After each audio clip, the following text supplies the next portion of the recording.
મારો બીજું કોઈ કારણ નથી, ખાલી એક નવો પ્રયોગ છે, ક્રાંતિકારી પ્રયોગ છે. અને મારી વ્યાસ ગાદી ઘણા ક્રાંતિકારી પ્રયોગો કરવા ઈચ્છે છે. હું તો મનોરથ કરીને મૂકી દઉં છું. મારો હનુમાનજી પૂરો, મેં એક ક્રાંતિકારી પ્રયોગનો સંકલ્પ કર્યો છે, તો એ હવે થોડા સમયમાં સિદ્ધ થવા તરફ છે કે શિપમાં કથા કરવી, વાણમાં સમુદ્ર ઉપર કથા કરવાની 9 દિવસ સુધી સમુદ્રમાં સ્ટીમર ઉપર હનુમાનજીનો ફ્લેગ ફરકે અને કથા. જે કંપનીની સ્ટીમર હોય એનો ફ્લેગ ઉતરી જાય અને મારા હનુમાનનો ફ્લેગ આમાં ફરકે. અને બીજો ત્યાર પછીનો મારો મનોરથ છે, પૂરો થાય ન થાય મેં હમણાં એક જગ્યાએ વાત કરી છે, પછી થાય ન થાય એ તો કોઈ ચિંતા નહીં, કારણ કે વૈષ્ણવનો વલ્લભાચાર્ય મહારાજનો શબ્દ મને બહુ ગમી ગયો, મનોરથ કરવાનો, પૂરો થાય થાય ન થાય તેની ઈચ્છા. ગાજરની પીપુડી વાગે ત્યાં સુધી વગાડવાની, ન વાગે તો કરડીને ખાઈ. એમ બીજો એક ક્રાંતિકારી પ્રયોગ મારા મનમાં પૂર્યો છે અને તે હનુમાનજી પાસે મૂકી દીધો. જ્યારે વર્ષે 5 વર્ષે જ્યારે એને કરવું, પ્લેનમાં કથા. અને રામાયણ લઈને પ્લેન આખી ધરતી રે પરિક્રમા પૂરી કરે 9 દિવસે. પ્લેન એક સ્ટેશન થી ઉડે, 4 કલાક ઉડે, એમાં કથા પૂરી થયા પછી જે સ્ટેશન આવતું ત્યાં બધા ઉતરે, હોટલમાં રહે, આનંદ કરે. બીજે દિવસે પાછું પ્લેન ત્યાંથી ઉપડે, 3, 4, 5 કલાક ફ્લાય થાય. એમાં સીટો બીટો કઢાવીને ગાદલા નાખવાના પ્લેન.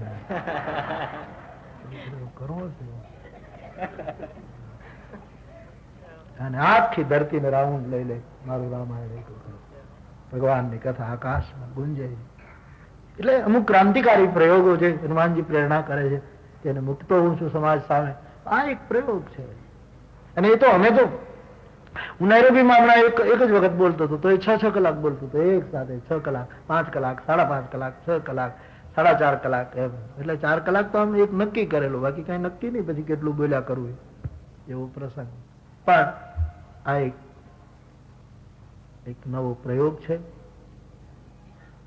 અને કથા પછીના સમયમાં આ ભજન સાધન, મને હવે સમય તૂટે છે, બીજું કારણ એ પણ છે, મારા વ્યક્તિગત સાધનમાં પણ મને સમય તૂટે છે. એટલે બપોર પછીનો મારો સમય થોડોક ફ્રી હોય તો મારો સમય બધો કવર થઈ જાય, જેથી કરીને રાતનો બહુ સમય મારે લેવો ન પડે એટલા માટે. પણ તેથી કથા એક સમય રહેશે. મેં અમારે પરમ સ્નેહી એક વખત કથા, તેથી ઓછા કલાક બોલવું એ મારો વિશ્રામ છે. હું બોલ્યા વગર થાકી જાઉં, રામાયણ બોલ્યા વગર. હા, બીજું બોલવાનું તો હું ચૂપ જ રહું. રામાયણ બોલવું એ મારો વિશ્રામ. યાથી કોઈ પણ શાસ્ત્ર, ભગવત કથા કહેવી એ જ મારો આરામ. બાકી તો કેટલું દોડ કરું છું. ઘણા લોકો કેટલી ચિંતા કરે છે કે બાપુ તમે 8 કલાક માટે ક્યાંક જાઓ ને ભાગો ને આ તે દોડા દોડી થતી જાઓ. પણ મારો સમગ્ર વિશ્રામ મારી વ્યાસ ગાદી છે. તેથી બોલવાથી અમે થાક્ય એમ નથી, ગાવાથી થાક્ય એમ નથી, પણ એક નવો પ્રયોગ અને સૂત્રાત્મક કથા હોય છે. તેથી તમે એને વધારે ને વધારે સમજીને પચાવી શકો એટલા માટે પણ આ એક પ્રયોગ છે. તો કથા એક સમય રહેશે. તો આ વસ્તુ મારે તમારે શીખવી પડશે. હમણાં હું એક ગામ જતો હતો 2-3 દિવસ પહેલા, 2 દિવસ પહેલા, એક હોસ્પિટલનું ઉદઘાટન કરવાનું. મારી સાથે જે ડ્રાઇવિંગ ભાઈ કરતા હતા એ ડોક્ટર હતા. એ બધી ગુરુને આવી વાત કરતા હતા, હિપ્નોટાઇઝ કરી દે. બાપુ મને થોડું ઘણું આવડી ગયું. હું બાજુમાં બેઠેલો, માર્યા મને તો. હું તો ઘણી વખત રમૂજમાં બહુ નિકટ ત્યારે કહું, મને કોઈ હિપ્નોટાઇઝ કરી દે. એ કોઈ પાવર કે કોઈ ગર્વ નથી, પણ તમને કોઈ ન કરી શકે, કોઈ પ્રભાવમાં હવે ન લાવી. રામાયણની છાયામાં આવ્યા એ સીતારામ સંભવ નથી, લગભગ સંભવ નથી. પણ એ મને કહેતા હતા, બહુ રસપ્રદ ચર્ચા હતી. મને આમાં મારે શું થાય કે જ્યાં જાઓ ત્યારે ગાડીઓ પડી હોય ને પછી કંઈક આમાં બેસો. હવે તો મારે એ પણ નક્કી કરવું પડશે કે એ ગાડી બેસવા વાળો મને શું કામ બેસાડે છે એ નક્કી. કારણ કે અડધે પંથે જાય ને પછી કહે બાપુ 2 મિનિટ ઘરે આવશો, એટલે હું સમજી જાઉં કે આ મારા માટે નથી, આ એને મને ઘરે લઈ જવા માટે આ ગાડી છે. 2 મિનિટ પછી બેઠા હોય તો વિવેક તો ચુકાય નહીં. વળી કહું કે ભાઈ જોઈશું, બીજી વખત રાખો ને. તમને ના પાડું તો વળી બધાને ના પાડવી પડે. વળી પાછો કે આમ 1 જ મિનિટ આમ આવો ને આમ આવો. પછી એમ કે ઉતરતા નહીં. જેવી ગાડી એના ઘરમાં જાય તે પાછું બારણું ખોલે. તે કીધું તું ને ઉતરતા નહીં. મારા બાપાનો પક્ષપાત થયો, પછી જવું પડે. મારી સાથે હિપ્નોટાઇઝ બધી વાત કરતો. પછી મને એને કીધું, બાપુ હું તમને ઘરે એટલા માટે લઈ જાઉં કે મારી પત્નીને એની જેઠાણી આવે છે. મેં કીધું ભાઈ હું ભૂવો નથી, તું મને શું કામ દુઃખી કરે બાપ? તે મારી કથા ક્યારેય સાંભળી નથી, મેં તને ક્યારેય ભૂલમાં સપનામાં જોયો, સપનું મને આવતું જ નથી, પણ મેં તને ક્યારેય જોયો નથી. તું શું કામ મને દુઃખી કરે? એસી વાળી 2 ગાડી મૂકીને તું મને શું કામ આ તડકામાં આઠોઠિયામાં મને બેસાડી? બીજી 2 ગાડી એસી ની હતી, હું એમાં બેઠો, વૈશાખ નહીં તાપ થપે જતો. પછી એની સાથે એક વકીલ હતા, બંને યોજના કરીને આવેલા. મેં કીધું ભાઈ વાત શું, તમે ડોક્ટર? મેં કીધું તમે ભૂત પ્રેતમાં માનો? તો વકીલે કીધું કે એની પત્નીને જ વળગે એમ નહીં, આને વળગે ક્યારેક ક્યારેક. એટલે મેં કીધું તું ડોક્ટર છે અને તમે આમાં માનો? તો બાપુ મને ક્યારેક ક્યારેક મારા ભાભી આવે છે. મને રસ પડ્યો એટલે મેં કીધું બેન ની કોઈ વાત હોય તો સમજાય કે મન નબળું હોય ને કદાચ, પણ તું ડોક્ટર ભણેલો ગણેલો MBBS અને તને આવા વહેમમાં. એટલે મેં પૂછ્યું કે તમને તમારા ભાભી આવે? પછી એને એમ કીધું કે મારા ભાભી ગુજરી ગયા, મારો ભાઈ ભૈરવને જાણે છે અને ઈ મારી ભાભીને મોકલે છે. આ બહુ અઘરું લાગે છે મને, આ બધું બહુ આંટી ઘૂંટી વાળું છે. આમાં કઈ સીધો રસ્તો? તારો સગો ભાઈ એની પત્ની ગુજરી ગઈ ને એ તમારા ઉપર આવું બધું કરાવે છે કે એ જ કરાવે? એક તમારી દીકરીને મારી નાખી એને. તમારા ભાભી આવે ને દીકરીને એમ કહે કે બસ પરીક્ષાનું પેપર ખોટું લખાવી નાખે, હું તને લેવા જ આવીશ. દીકરી મરી ગઈ હશે કોઈ કારણસર, જે હોય તે.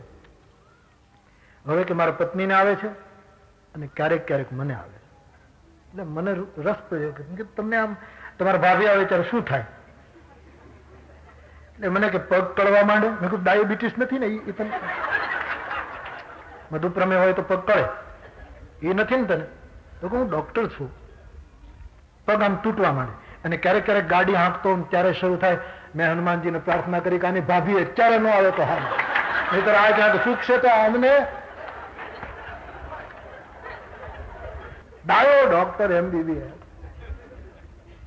પગ કળે પછી હાથમાં કાબુ ન રહે. મેં કીધું ભાઈ તમને કઈ આવવાનું હોય તો મને કહી દેજો તો આપણે યાત્રા અટકાવી દઈએ.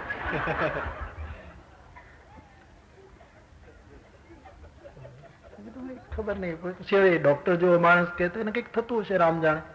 મને કે બાપુ કઈ મને કઈ રોગ હોય તો હું તો જાણું ને, પણ આવે છે એટલે આમ શરીર તૂટવા માંડે નામ થાય. હું મારી પત્નીની જેમ ધૂણતો નથી પણ મને આમ આવું કંઈક થવા માંડે. પછી એક મહાત્માની વાત કરતા હતા, એની પાસે અમે ગયા એટલે અમને બધું મોહિત કરી દીધા, હિપ્નોટાઇઝ કરી દીધા. એમાં કંઈક થોડોક ફેર પડ્યો. સાંભળતો બહુ સરસ અનુભવ થયો મને. મારે આમ થોડુંક મનોરંજન તો જોઈએ, હવે કઈ ફિલ્મ જોવા તો જવાય નહીં, ક્યાંય જવાય નહીં, બજારમાં એકલા ફરાય નહીં. પછી મનોરંજન પણ ભગવાન મારા માટે વ્યવસ્થા કરી દે આવી કોક ને કોક આવી જાય. પછી હોસ્પિટલનું ઉદઘાટન કર્યું અને ઘરે ગયો. બાપા ખરેખર બીમાર હતા. જે બેનને એના જેઠાણી આવતા હતા એ પણ હતા. ત્યારે કઈ નહોતું એટલે સારું હતું. એને એવું શ્રદ્ધા કે ભાઈ સારું. મને કહેવાય મારે શું કરવું? મેં કીધું તમે કીધું ને કે બાબાજી આમ કરી નાખ્યું તો પછી હવે શ્રદ્ધા રાખો એમાં. તો 6 મહિના થઈ ગયા પછી કઈ ફેર પડ્યો નહીં. મેં કીધું મારી પાસે તો એક જ દવા છે ને હનુમાન ચાલીસા છે, આ સિવાય બીજું કઈ. હનુમાન ચાલીસા કર.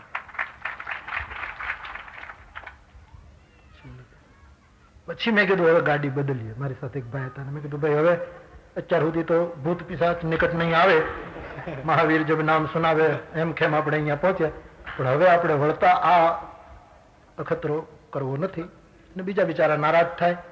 વળી ગાડી હારી બાણા બંધ કરીએ તો ટાઢોળું રહે એવું. એટલે મેં કીધું ભાઈ હવે આપણે આ ગાડી ફેરવી નાખી. પણ નસીબ 2 ડગલા આગળ. હમણાં 2 દિવસ પહેલા હું અહીંયા આવતો હતો, એના પહેલાના દિવસે બનેલી 1 કલાકનો રસ્તો. બીજાની ગાડીમાં બેઠો એટલે એને શરૂ કર્યું, એ ડ્રાઈવર એની પોતાની ગાડી. એને શરૂ કર્યું, બાપુ 5 વર્ષથી મારા હાથે એક્સિડન્ટ થાય. એ મારા કીધું આજે સવારમાં હું આપણે કર્યું છે કઈ ખબર પડી નહીં. બધા કેમ જીવલેણ કેમ ભેગા થયા બધા?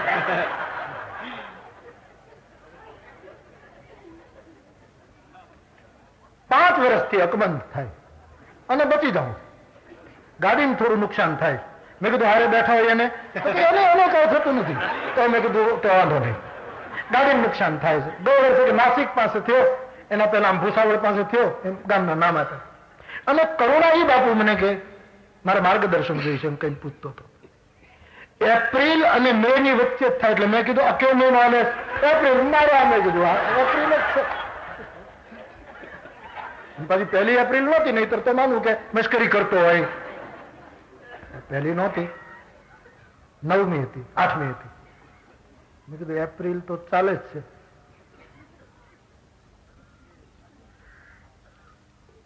મે ની 6મી તારીખ સુધી થાય. જવાબદારી મારા ઉપર નાખીને ગઈ તો મારે રોજ સંભાળવું પડે ભાઈ 6મી આની નીકળી જાય. હિપ્નોટાઇઝ કરે સદગુરુ નહીં.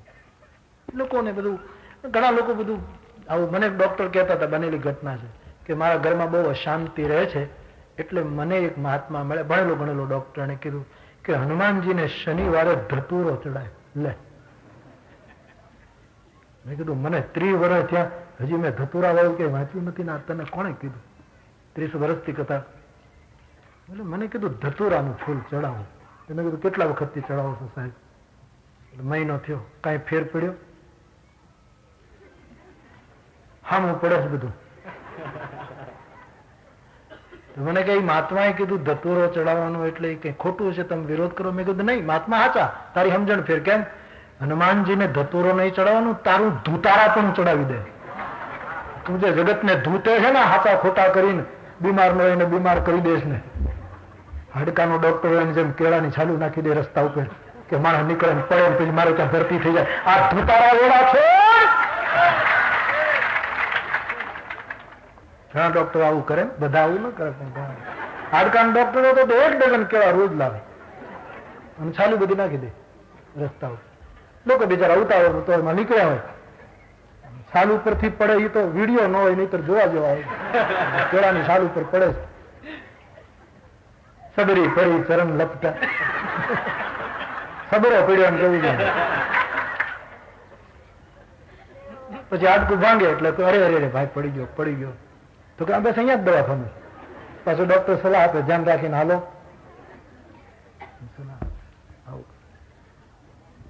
પણ ડોક્ટર ને મળી જાય. પછી એક માણસ ગયો રાત્રે લગભગ 12 વાગે ડોક્ટર ને, સાહેબ જાગે. કેમ સાહેબ? વિઝિટ. ડોક્ટર તો કેમ ના પાડે? કેટલું? થોડું દૂર છે, 10 મિનિટનું ડ્રાઈવ છે. તમારી ગાડી લઈ લો ને.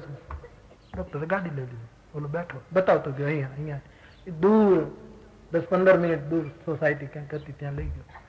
ગાડી ઉભી રાખી, દરવાજા પાસે ગયો. સાહેબ ને કહ્યું તમારે ફી ના કેટલા પૈસા થાય? આટલા. વિઝિટના પૈસા આટલા. લો જાઓ. કેમ? કોઈ બીમાર નથી? તો ટેક્સી નહોતી મળતી એટલે તમે જગાડ્યો ભાઈ. કોઈ બીમાર નથી તું લેર કર જા. હાલે રાતે અડધો કલાક ભટક્યો, ટેક્સી મળી નહીં. એટલે મને એમ થયું તું MBBS હાલ તું મારી હારે. શ્રી રાધે ધતુરાના ફૂલ ચડાવે, હનુમાન નો પ્રસન્ન થાય. નહીતર દુનિયામાં કોઈ ધતુરા નો રહેવા દીધા હોય. ગુરુ દ્વારા સિદ્ધ થયેલો હોય, કોઈ નામદાન, કોઈ મંત્રદાન, એને સ્વીકાર. ઘણી વખત લોકોને સંસારમાં એવા મંત્રો આપી દેવામાં આવે છે કે લોકો ભ્રમિત થઈ જાય. મેં ઘણી વાર આપને કહ્યું છું, કેટલા લગભગ 25, 28, 29 વર્ષ થયા છે આ વાતને. એ 29 વર્ષ પછી ભાઈ મને હમણાં મળ્યો. મારા જીવનની બીજી કથા. પહેલી કથા કોજત નદીને કિનારે, બીજી કથા રાજુલાની પાસે એક નાનકડું, બીજી જ કથા લગભગ બીજી કે ત્રીજી ત્યાં હતી. પછી સંગીત કે એવું કઈ નહીં, 8-8 કલાક બોલવાનું.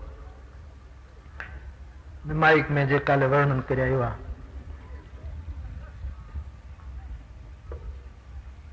પછી મારી સાથે એક વડીલ, એક દરજી ભગતને ઘરે ઉતારો મેળી ઉપર. બનેલું અમને 3-4 દિવસ પછી ખબર પડી કે આ મેળી ઉપર એટલા માટે ઉતારો આપ્યો કે એમાં ભૂત થાય છે. તો એમાં એ ઘરના નહોતા રહેતા. આ પ્રસંગ મેં તમને ઘણી વાર કહ્યું, પણ મંત્રની વાત આવી એટલે યાદ આવ્યું. એના કુટુંબ એમાં રહે, મકાન સારું, નીચે એક રૂમ, પછી દાદરો, મેળી, એમાં અમને ઉતાર્યા. એટલે કાં તો એને અમને ભૂત માન્યા હોય કે આ ભૂત જેવા આવ્યા છે 2 જણા, અને કાં તો એમ કે આ લોકો રહે ને કઈક પૂજા પાઠ કરે તો આ ભૂત નીકળી જાય, એનો વહેમ ટળે, જે હોય તેમને તો કઈ ખબર નહીં. અમે તો રહ્યા. આખું ગામ બીજે દિવસથી અમારી સામું જોયા કરે કે આવડાને કઈ થયું નહીં. એટલે એમ નવાઈ લાગે કે શું. પછી આપણને એમ લાગે કે આપણે કથા કરીએ છીએ એટલે જોતા હશે, કૌતુક કુતૂહલથી જોતા હશે. પણ એ લોકોને બધું આમ મનમાં આવું હાલે કે કેમ આ લોકોને કાંઈ થતું નથી, આ તો રોજ ફાટ્યા ફરે છે અને કેમ કાંઈ એવું થાય. 3-4 દિવસ, 4-5-6 દિવસ થયા પછી એક શેઠ ત્યાંના વૈષ્ણવ એને વાત કરી, બાપુ આમ ભૂલ થઈ હોય તો માફ કરજો, પણ અમારા માટે તો નિરાશ થઈ ગઈ, પણ અમારો ઈરાદો આવો હતો કે ઈ જે ગરધણી એને કથામાં આટલા પૈસા આપ્યા કે આ બાપુને અમારે ત્યાં ભૂતવાળી મેળીમાં ઉતારો તો આટલા રૂપિયા, એવું કંઈક એને કર્યું હશે. એટલે કે તમે જ્યાં ઉતર્યા છો એમાં ભૂત થાય છે. કાંઈ તમને દેખાણું, કઈ દેખાણું બેખાણું કાંઈ છે ને, જે થતું હોય અમને તો કાંઈ મુશ્કેલી નથી. અને વેમ હોય એને તકલીફ હોય ને, જેને વેમ જ ન હોય એને કાંઈ ન થાય. વેમ હોય તો આંકડો દોડાવીને તોડાવી નાખે, આંકડો હોય ને તો માણસ ભાગ્યો જાય અંધારામાં, આંકડો નહીં તો રોજ પણ એના પગ અહીં પાછો ટકે અડકા થાય એટલો ઉડતો જાય. આંકડો નહીં તો વેમ હોય તોડી નાખે. કાલે આપણે નતા જાદુગર કહેતા કે ભાઈ વેમ હોય તો કાંઈ નહીં થાય. કઈ સ્વાભાવિક કોઈ વેમ જ નહીં, એવો વિચાર જ નહીં, એટલે કઈ કોઈ સવાલ જ નતો. ભૂત આવીને કરે શું બિચારો. પછી અમારે વડીલ જરાક હાથમે દિવસે લેવાના, મને કે આ તો દગો કહેવાય, આ કથા ન કહેવાય, દગો કહેવાય. કોઈ ચિંતા નહીં, આપણને કઈ થયું છે? મને કે નહીં થયું નથી. એટલે હું મારી ભૂખ વહી ગઈ, મને 2 દિવસથી ભૂખ નથી લાગતી. હા 2-4. મેં કીધું શું કામ મોડા શું કામ પડું? મને કે કાંઈ થયું નથી, પણ પછી થાય તો. પેલા કથામાં બહુ આવા અનુભવ બહુ થયા.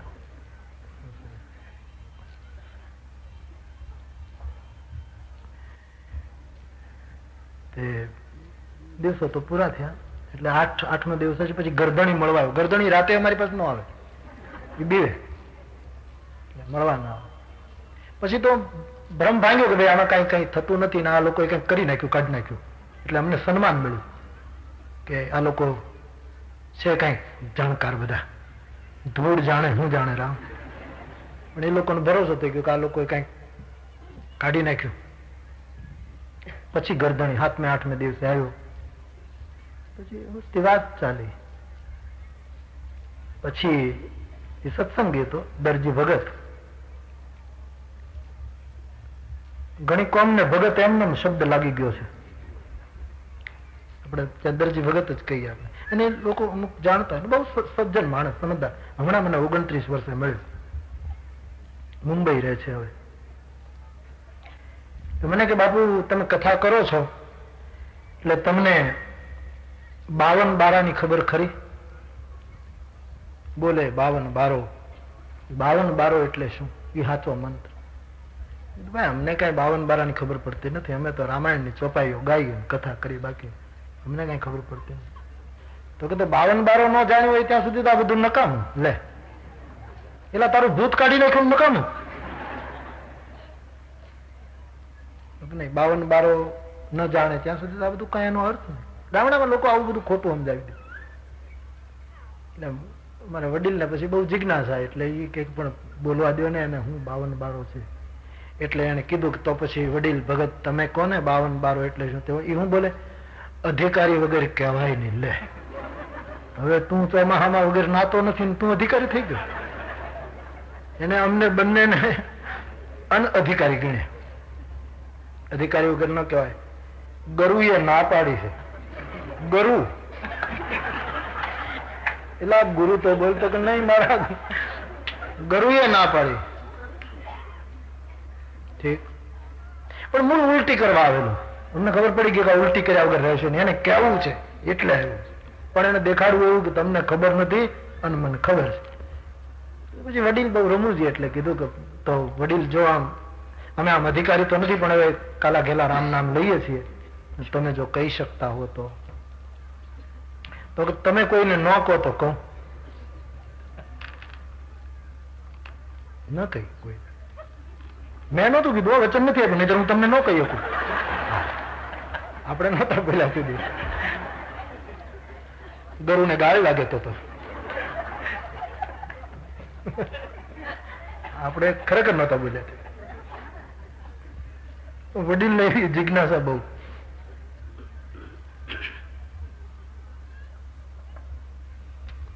એટલે કીધું ભગત તો કોને તમને આમ અધિકાર જેવું આમ કોઈને કહેશું નહીં. કોણ? પછી એને પછેડી ઓઢી. ગામડામાં જે પછેડીઓ હોય ને આખી ઓઢી, નાનકડો એવો તંબુ કર્યો. પછેડી એને ખાસ એવી કરાવેલી, ચારે બાજુ આમ આમ કરી નાખે ચારે બાજુ. હા, એટલે નાનો એવો જાણે ટેન્ટ હોય એવું લાગે. એટલે આપણને સરસ લાગ્યું, મને તો બહુ આનંદ આવ્યો. પછી અંદર આમ બેઠો એક આસનમાં ના સરસ મજાનો તંબુ. પછી એને મંત્ર જપ શરૂ કર્યો. હવે કેટલું આ બનેલી ઘટના છે, કેટલી અંધતા લોકોમાં, લોકો ઘુસાડી દે કારણો. હવે એ મંત્રનો જે જપ હતો એ કહે કે આ મંત્ર એ 52 એટલે કે લખાય નહીં, વંચાય નહીં, ખાલી બોલી શકાય, ગુરુમુખી હોય તો બોલાય. એટલે અમે તો બહુ ઇંતજારી થઈ ગઈ શું મંત્ર છે. એ પછી એ તંબુ જેવું કરીને બેઠો અને એ મંત્ર જપ કરવા માંડ્યો. એમાં એ મંત્ર જપતો તો હ, ખાલી હ. જેમ આપણે સને ગામડામાં હ કહીએ, સારા ને બદલે હારા કહીએ, હારું કહીએ. હવે એ તો એક ભાષા દોષ છે. અને એને કોઈક મહારાજે એવું પકડાવી દીધું કે હ લખાય નહીં, હ વંચાય નહીં. હવે હ કેમ લખવો, સ લખાય, સીધી વાત છે, તો ભાષા દોષ. પણ હવે આવું કંઈક સમજાવી દીધું કે આ હ છે એ 52 છે. એટલે એ બેઠો બેઠો શરૂ થયો. હ હ મેં વડીલને કીધું કરો શરૂ. હ હા હ બોલ્યા કરે. હ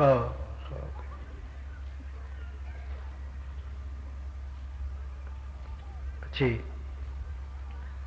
આમ પૂછ્યું કે કોને આપ્યું? પછી એને ગુરુનું નામ આપ્યું કે મારા ગુરુ એક હતા, એના પ્યાલો પાયો હતો. બધું ચાલતું પ્યાલા પાયો. એ ગુરુ છે.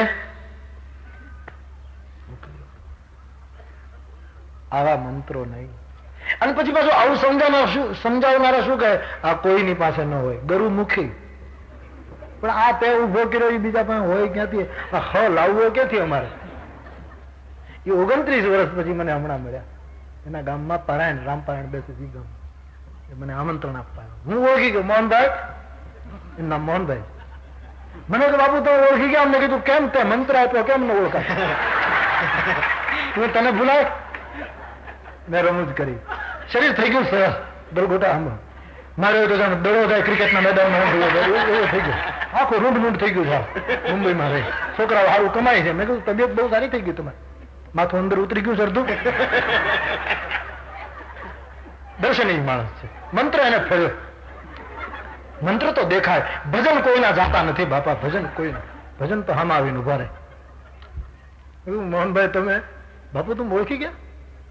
મેં કીધું હોમચંદ શેઠ, આ બચુ મહારાજ. મહારાજ નું નામ બચુ મહારાજ. હા તમે મોહનભાઈ ઘણા વર્ષે મળે. ક્યાં છો? મુંબઈ. શું બાપુ બોરીવલીમાં તમારી કથા હતી ત્યારે આવ્યું, પણ હવે ત્યાં કોણ અમને મળવા દે એમ. પછી મેં કીધું તમને નરવાઈ સારી. મેં મસ્ત મેં કીધું તમે જમી લો. મને કેમ બાપુ શું કેમ આવે? મેં કીધું વડીલને બોલાવું. મને કેમ કેમ હસવું? મેં કીધું આનંદ તમને જોશ મજા આવે છે એટલે. પેલા મંત્ર નું શું થયું? મેં કીધું તમે જે મંત્ર બોલતા હવે મને મૂકવાનું હુકામ મસ્કરી કહો જવા દો. મેં કહ્યું વાત સાચી હતી, ખોટે ખોટો હું હવામાં તૂટી ગયો તંબુ તાણી તાણી. હા હજી મને સાંભળે ને હડકા આમ ખાધા વગર હો કેમ નીકળે? આધું હોય તો ઓડકાર નીકળે તો કઈક અંદર થી અવાજ થાય, ભીતરનો અનાહત છૂટે. ભૂખ્યા ભૂખ્યા હો મેં કીધું તને કેમ?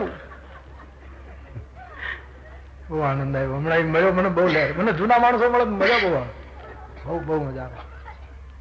દેશી રે મળે જો આપણા દેશ તો આનંદ આવે. સંભાળે એનો અર્થ તમારી રીતે નહીં કરશો, સમ્યક અર્થ લે. એટલે લોકો હોશિયાર છે. નાળામાં ગયા ચારાના હનુમાનજી. હું તમને વાર્તા કહેવા જતો કહું.